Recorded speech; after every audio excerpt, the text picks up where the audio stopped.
Today, we're diving into one of the most fundamental ideas in all of artificial intelligence. How do we actually teach a machine? And maybe the bigger question is, how do we know it's really learned anything? It isn't just, cheating the system. Let's get into it. Okay, so let's start with a little thought experiment.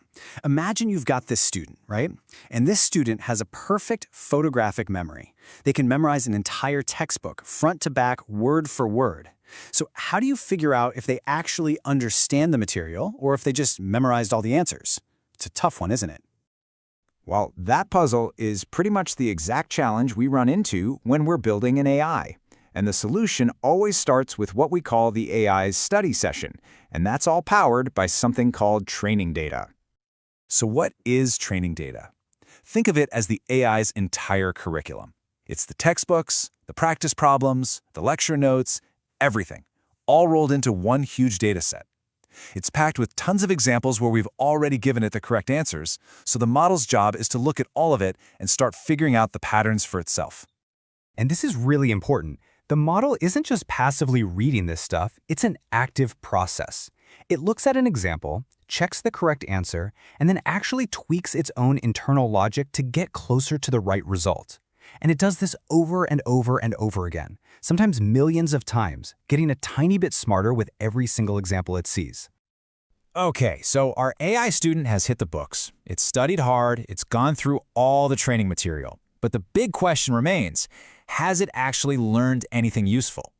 To figure that out, we have to give it a final exam. And here is the absolute most critical part of this whole thing. This final exam is made up of data that the model has never, ever seen before. This is not a review.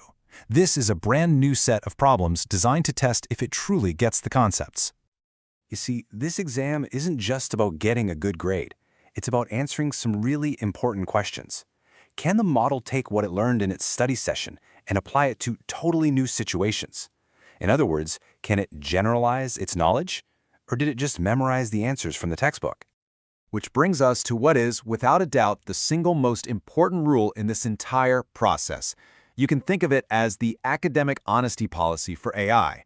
It's all about making sure the test is fair and that there is absolutely no cheating allowed. Now, you might be thinking, well, why not? It seems like a simple enough question, right? But the answer really gets to the heart of what we're trying to do when we build an intelligent system in the first place. Look, if we tested the model on the exact same stuff it trained on, it would probably get a perfect score. But what would that really prove? It would only prove that it has a fantastic memory. We're not trying to build a giant flashcard system. We're trying to build something that can actually think and reason about new information it's never seen before. And there's actually a technical name for this problem. It's called overfitting. This is the AI version of that student who aces all the homework, but then completely bombs the final exam because they just memorized the steps instead of learning the concepts. It is one of the biggest pitfalls we're trying to avoid in machine learning. And this table here lays it all out beautifully. You can see how different their roles are. Training data is the teacher. Its whole purpose is to help the model learn the patterns. But the testing data, that's the evaluator. Its only job is to check if the lesson's actually stuck. That's why they have to be kept totally separate. You can also see the risks.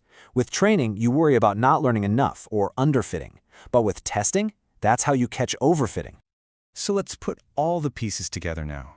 Let's take a look at the complete workflow that takes an AI model from a total blank slate to a fully trained and, most importantly, a validated expert. This whole thing really follows a simple but really powerful cycle. First, step 1, you feed it the training data. That's the study session. Step 2, the model churns through it and learns the patterns. Then, step 3, you bring in the test, the new unseen data.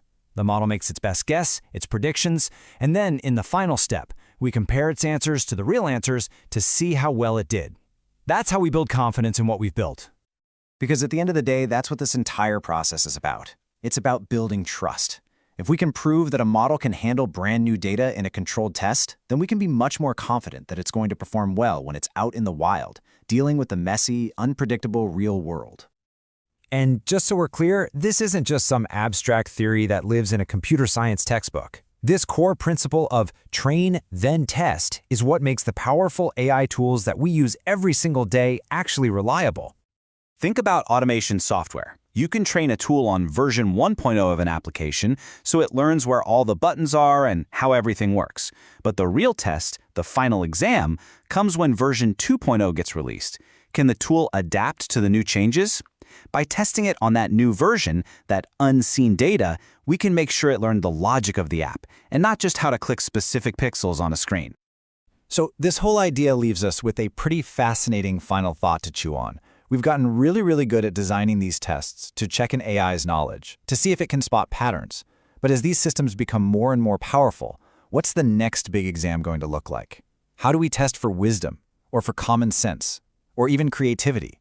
That, right there, is the next great frontier.